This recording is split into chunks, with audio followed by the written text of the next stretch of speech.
to Healthy Perspectives with Jeremiah, a podcast that brings you current social and cultural issues through a clinical lens.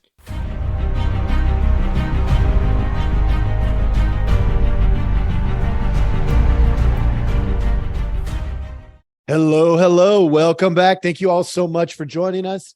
As you can probably tell if you're watching on Rumble or YouTube, I am back with my brother, and we are obviously in preparations for setting up Guidos Bros. That's what we've decided on. So that will be coming at you pretty soon. But in the meantime, he is guesting on my Healthy Perspectives platform.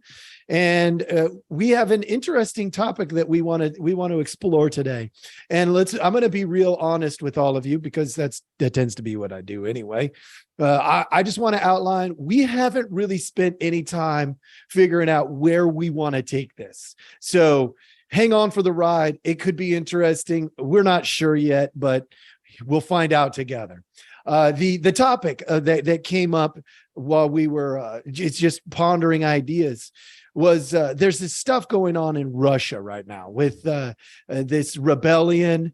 And, first of all, we wanted to just, make sure that we keep true to the Healthy Perspectives platform while we're here. And that means I wanted you to know we're not going to run away from any of these really difficult topics. And with that, I want to say that this rebellion, this thing that happened, you've got a dictator in charge of Russia, and you have a bunch of soldiers that have decided they do not want to follow the orders. We'll start off with the most basic question. That is, to an outsider, from looking in, we go, oh, that's a coup. That's a rebellion. That's a civil unrest. That's, we could call it a lot of different things. What if, as somebody who's been in the military or been a police officer, what's your initial take on something like that happening? From a soldier's perspective, you don't really know what's going on. Maybe like you might get a sense of it. But in the initial phases, you probably think it's just, that's what you're being told to do, and you go and do it. And then as you see the mission being different than what you've been doing in the past, then you start to get a sense that it is different, that something is going on that is abnormal. And then you start to question what you're doing. So it's hard to say exactly how it went down, but let's slow down. Okay, so the initial phase, soldiers, military folks are taught to be obedient to the orders. And so you're saying, and this was my experience too. What you're saying is initially you'd be told what to do and you just go do it. You have no reason to think otherwise. You trust your commanders that they're pointing you in the right direction or leading you in the right direction. And so you go.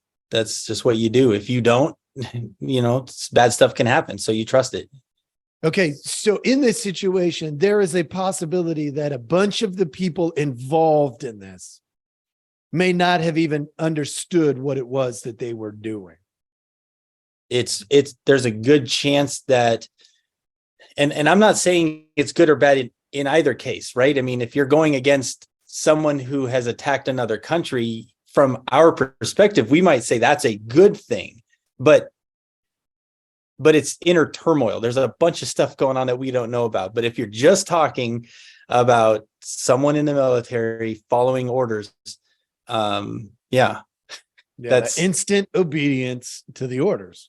Yeah. The mission is more important than my thought process. And if the mission at that moment is you aim at that target and you take it out, because that's what you were told you need to do. And anything other than that, you're just like, okay, aim, take out that target. Yeah. Okay. So we start with that. Like that throws a lot of questions into the batch. Like the aftermath of that alone. We haven't even gone down that whole realization. I'm excited to get to that part. Once they realize, wait a minute, this was actually different than what we've been doing, right? Which we'll get to.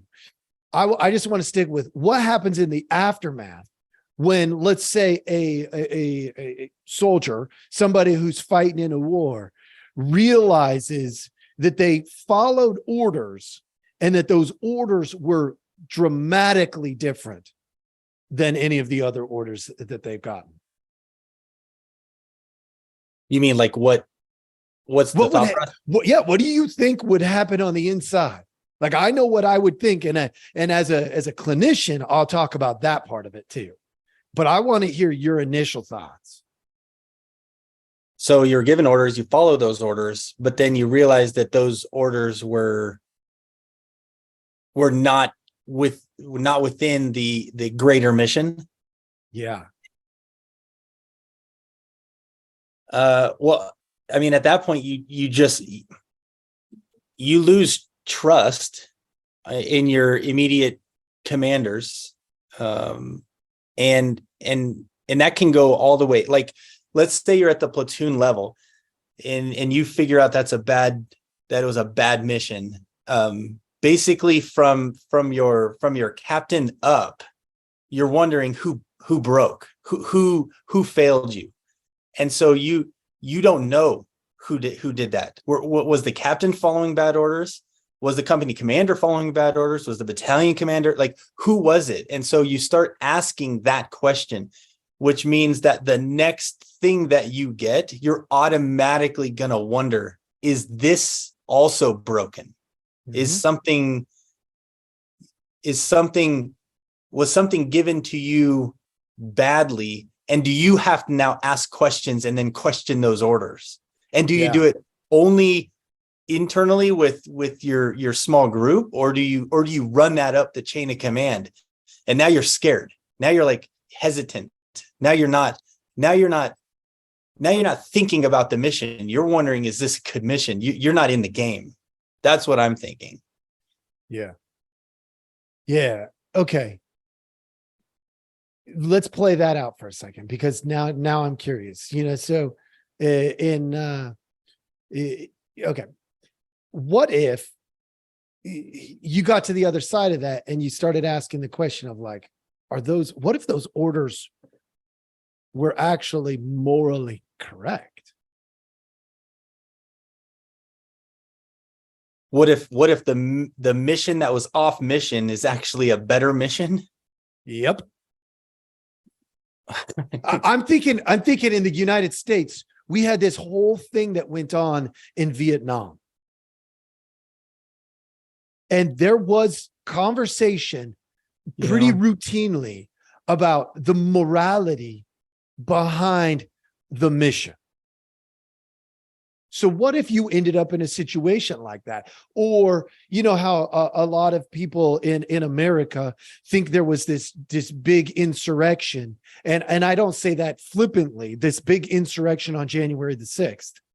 And I guess part of the reason I say that the way that I do is that wasn't a military coup. That wasn't that was really a protest that went beyond where it should have gone at the end of the day. But the same question is at the end of that. Was it morally appropriate to raise that concern? So I'm thinking about that, and I'm going, what do you do in a situation where at the end, it doesn't like, when you look at like Kohlberg's work, he talks about the stages of morality. Okay. And there's a maturing process. In that maturing process, we're supposed to get to a place where we can see the bigger picture and make morally mature decisions that are good for all, or the majority, or for the group that we represent, or Yeah, I think, okay, let me see. Let me try this. I think there's an issue with a lot of this bigger picture gathering that makes it very, very challenging to actually grab that picture, because when you work in an organization that has a chain of command, you rely on that chain of command to paint that picture for you so that you don't have to. And so there's a lot of trust and faith in the leadership. And then you can take that to other places outside of the military as well, where you're like, who had the bigger picture in J6? The people there or the people observing it? Maybe even on TV, but even like way in the back, right? Observing that. Because even the House and the Senate inside didn't have a picture. They might act like they knew what was going on. They didn't. They were reacting to their own motivations and their own, I'll call it selfishness, but it's not selfishness in the negative way, because self-preservation is a sort of selfishness, but it's the right kind of selfishness. Now, if they maybe they feared for their lives, maybe they didn't.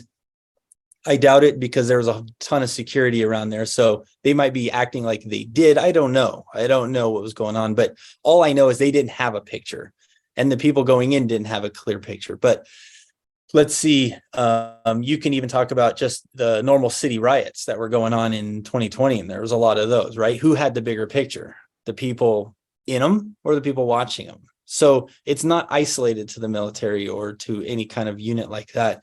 But my point is that if you're trying to get that bigger picture, you're relying on someone else in a position of leadership that has that. And so at the troop level or the ground level, you want to get that bigger picture, but you're not going to get it. You have to have trust. And if they're leading you in the wrong direction, you're not going to get that sense until something happens where you're like, nope, this is My Lai in Vietnam. And you just know, it's wrong right then. But until you're in the thick of it, you're not going to see it. Yeah, that's interesting. You know what it kind of reminds me of? This is it's a tangent. But have you ever watched Survivor, the show Survivor? Not really, but I know it. Dude, by the way, I think I would do pretty good on that show. I'm just saying. Okay. I really do. Because I just think I would. There's this advantage that we have as spectators, that the people on the show actually talk about a lot. And I say a lot, I mean, that's I don't know if it's like every time, but a fair amount, pretty much every season we hear about it, that the audience is watching on TV. Well, we're given all these different clips of different, secret private conversations that they don't have. They're only involved in the conversations that they are present for. And then they have to trust people to bring them the conversation pieces that we as an audience can see. So when somebody comes to them and lies, as the audience, we're going, oh my gosh, don't believe them, because we know we have the bigger picture. They don't. So when they fall for it, are they a sucker? I mean, maybe they're not able to pick up the cues. Maybe the other individual is a really good liar. Maybe the other person is doing it for the greater good of the person that they're lying to, their little posse, their little team. But at the end of the day, like what you just said, so much of it comes back to trust. It's who do you trust? When do you trust them? Why do you trust them? How do they build that trust? And and where is everybody's line? See, like in the show Survivor, when you get down to the final, 5 or so, it becomes pretty evident that trust is really hard to get. That's why the challenges become way more important, right? But guess what? I think actually the same is true in war. When you get down to the final battles, trust is the most important, because when you complete the mission, when you're done, when the war is over, then the question becomes, did we do the right thing? So that is most important when you're finishing the job. I think it came to my mind because it raises that question of how then, in a war type situation, do you know, like, you assume you're getting the truth, you assume that they're painting it for you, but how do you know when it's not right? Because obviously there are some glaring obvious ones, right? But most of them aren't actually glaring and obvious when you're in those zones. Yeah, it's really, really hard because you don't have access to that information, and you can't seek out that information because the only people that are going to give it to you are the people top down. And so they're going to filter and give you what it is that they want you to know so that you will complete the mission. And so it's really the only drawback I ever had with military structure. In almost every way, I think it's superior to any other that I've ever worked under. Vertical versus horizontal versus the niceties of certain organizations and the hard, demanding stuff of other organizations. And I've never worked in anywhere where it's been as efficient, as effective as that, except for that one drawback, and that is the information flow and how you get it at the lower levels. And the thing with the Corps is that everything is built around that corporal and lance corporal, and everyone knows that. Every Marine knows that. Every pilot knows it. Every artillery battery knows it. Every tank knows it. Everything is built around that foot soldier with that M16 that's out there pointing his 3 people, towards a corner of a building and saying that's where we're going. And that I appreciate a lot, but that information flow, if you don't have that trust and confidence, it doesn't work. So you're really never going to get that big picture. So the essence of when something is going wrong, it all revolves around that specific mission in that specific moment, that just feels off. And you have to recognize that and put that into context, because it could just be one isolated thing, or it could be in the context of something much larger than that. Sure. And at that point, it's just a matter of, do you have the inner fortitude to raise the flag and say, something's up here. And that's hard to do. It's really scary and really hard to do.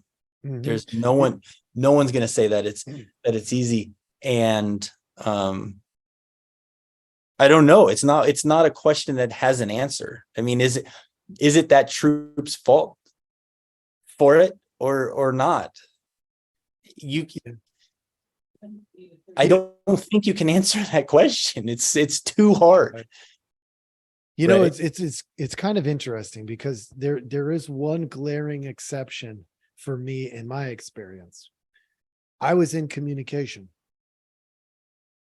Yeah. So if I'm sitting with the company commander, I'm privy to everything that's going on with the company commander. At If the I'm company level. at the company level, I know. Right. But the funny thing is, every level needs communicators. Right. Every single one. Now, so the way that they did this for us was, they'd put us, it's kind of almost like like church, the old church temples.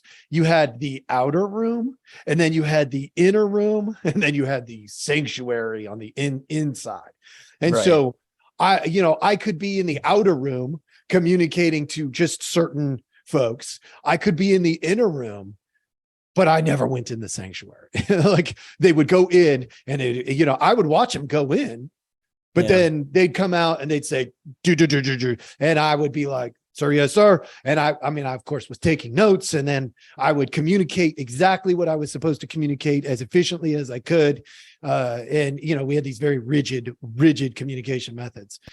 And then other people would be given other orders. I didn't know what they were given. I didn't. It didn't matter. I was doing my part, but that didn't mean so. As communicators, though, we were picking up bits and pieces here and there. Obviously, we had a responsibility. We had to be. Actually, I don't know if you know this, but in communication, you have to be classified at top secret level, because they never know who you're going to be attached to. Right. And so they vetted us as thoroughly as just about anybody who goes into the military. Like, I remember them showing up and, talking to like neighbors and kids we knew growing up. I'm like, why the hell are they doing that? That's just weird. But it turned out that that's why they were doing it. Yeah. So anyway, it's one of those interesting pieces, but you're right. It was, I may know a piece, but unless I'm able to put the other pieces together, I don't really know what's going on either. So Right. It's an interesting dilemma. So if you're on the other side of that, let's say, you're in this particular case, Putin sitting in wherever he's sitting and commanding his troops the way he's commanding them, and this occurs. What's the thinking process there? Well, for him, that's a rebellion. That's what he recognizes that immediately. These are troops that either are under his command directly or contractually, however I just said that word, but it's however they're made up. They're his, and they have their own mission, and they've now violated their orders, whatever they were. Right. And there's the commander, Proga something, and he's going against them, they're going against him. And so for him, it's what's going on, where, if he's a good commander, where did I go wrong?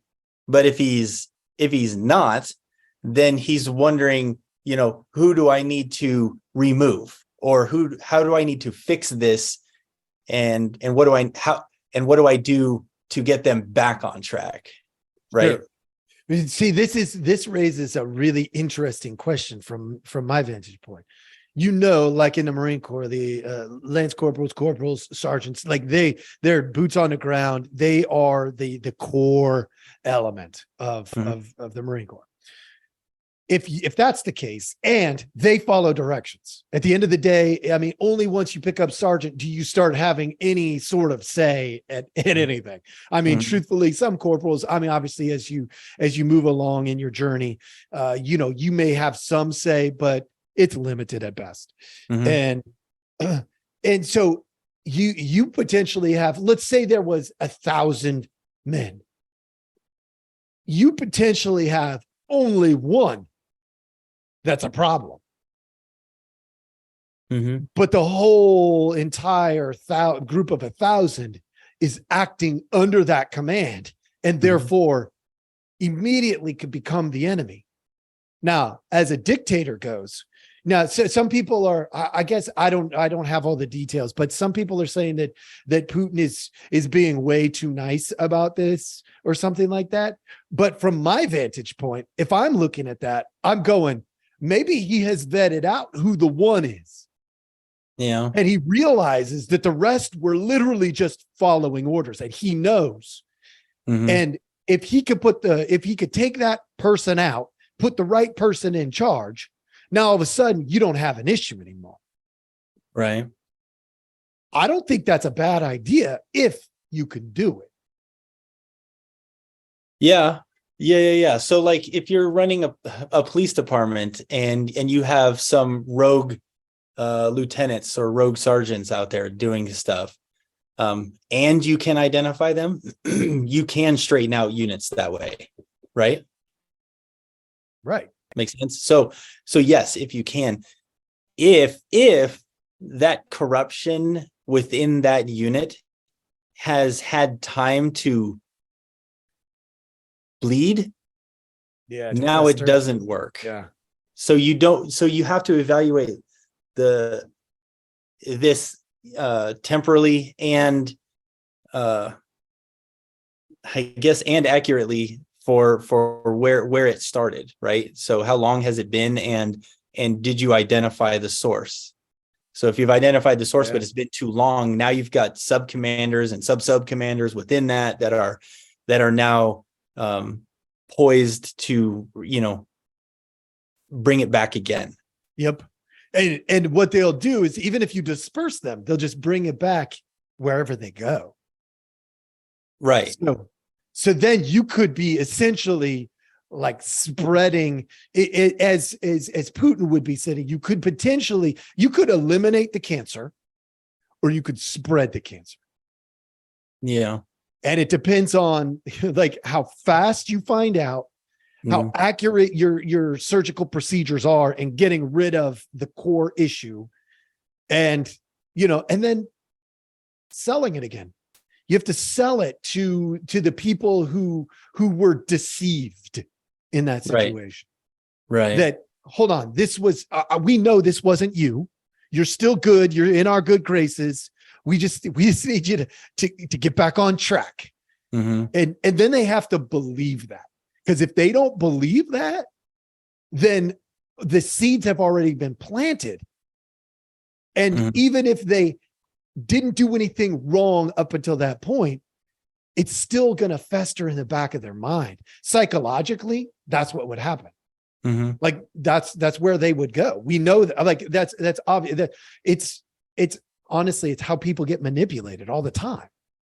It's like I walk in and I say, I don't mean this, but I'm going to use it as an example. I'm like, hey, bro, like, do you know what your wife was doing last night? And you're like, what?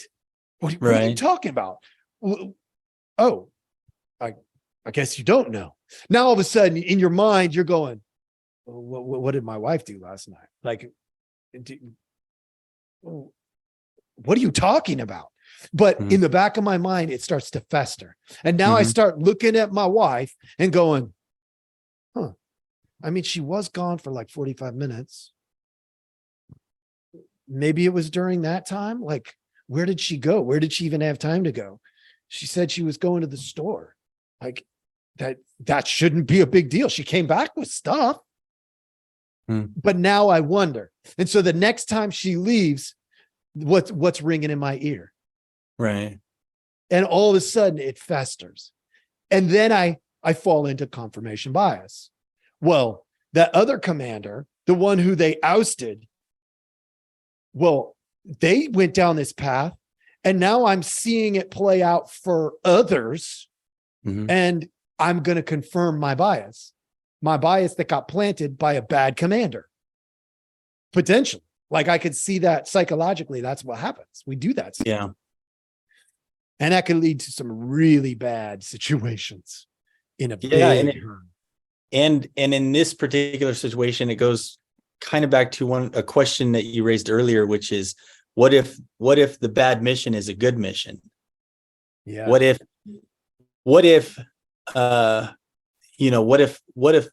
Putin doesn't need to be in charge? What if Putin doesn't need to be, engaged in this war?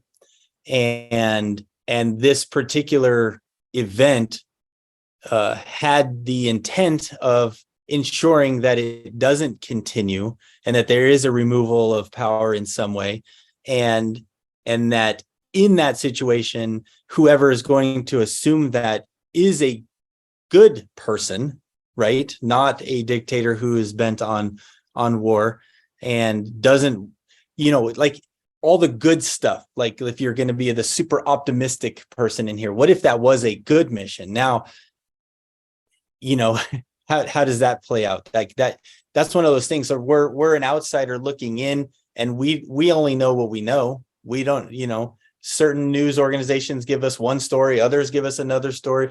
People are saying we should support the war. Other people saying we shouldn't support the war. Ukraine is corrupt. Russia's corrupt. Who's right? Who's wrong in this situation? Well, I don't know. No one knows. This isn't an easy answer. Bolton's going to say one thing, and people from Russia are going to say another, and people from Ukraine are going to say another thing. It's like there's no easy answer to this. But was that potentially a good bad mission? Yeah. Maybe. Yeah, maybe. Right. We don't know. Right. So who gets to decide that?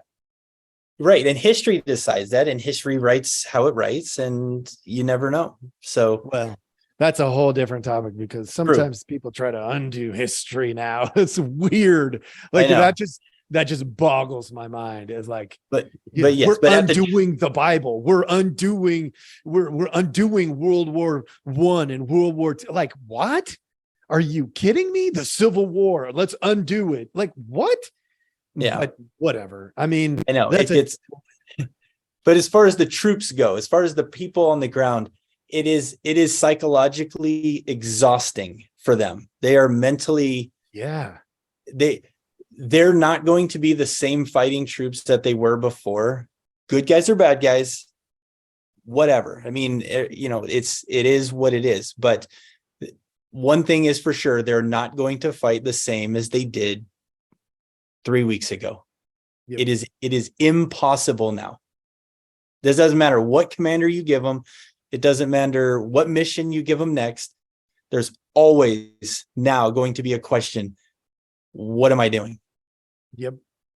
100%. And they're not going to get it out. And that's, and that goes for anyone in that position in any employment where they have to trust who's telling them what to do, and they lose that trust, and I don't think you get it back.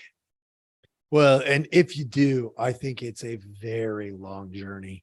I mean, it's psychologically, we know this. I deal with couples and stuff all the time. They've broken trust. One had an affair or something like that, and they want to work it out. And it can take the repair for that trust that was broken can take several years sometimes. And then it doesn't take away that seed of, at some point in our relationship, you thought so little of me that you went outside of us to solve the problem. Yeah. And so even once the trust is rebuilt and I no longer have to worry about you cheating on me kind of a thing, well, then I still have to deal with the fact that the fact is you did. Yeah. That doesn't change. That history, no matter how much we want to change it, it doesn't change. So yeah. And that's tough too, because it makes you see how things, even in the community, trust in the medical environment, trust in the law enforcement environment, trust in, just little things, trust in just speaking truth. Yeah. Just speaking truth.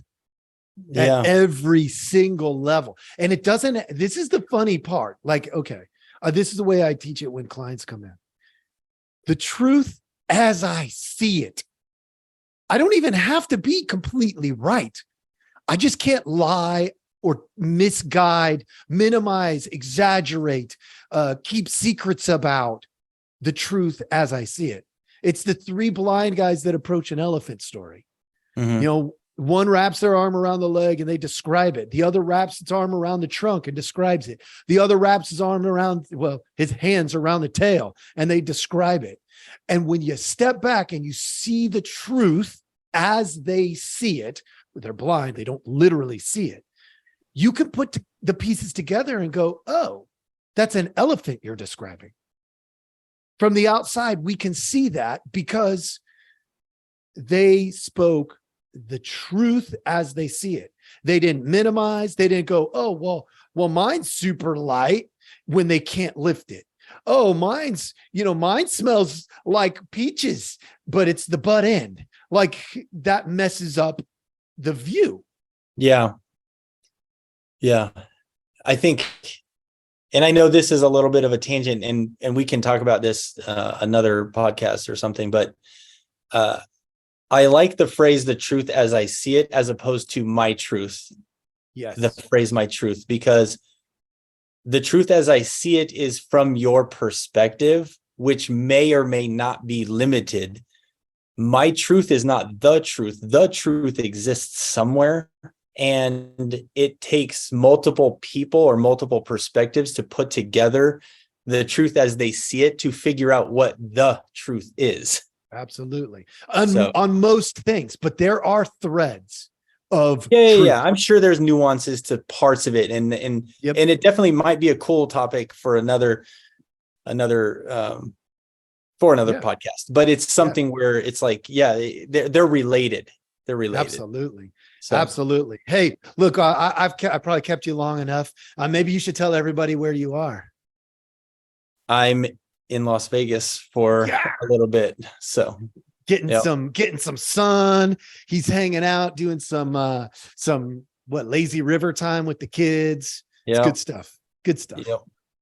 All right. Well, I wish I could be there, but it's all good. I get to go home to my family and take care of stuff around the house. I think I'm on chicken kebab duty tonight. I get to barbecue them up. So that's what I'm going to head out and go do. I had grilling duty last night, so I'm good. I had grilling duty yesterday as well, but I just love it. I don't care. Yeah, I'll do it every day. Me too. So awesome. Well, thank you so much for your time. For all of those out there in podcast land, thanks for joining us. We appreciate you. Please like, subscribe, share it with friends, get the word out. And Guidos Bros, hey, we didn't give you a good update on that so much, but hang tight. We're gonna keep you posted. We are getting closer, and we're gonna get that thing rolling here, hopefully before too long. Thank you so much for joining us. We hope you have a great day.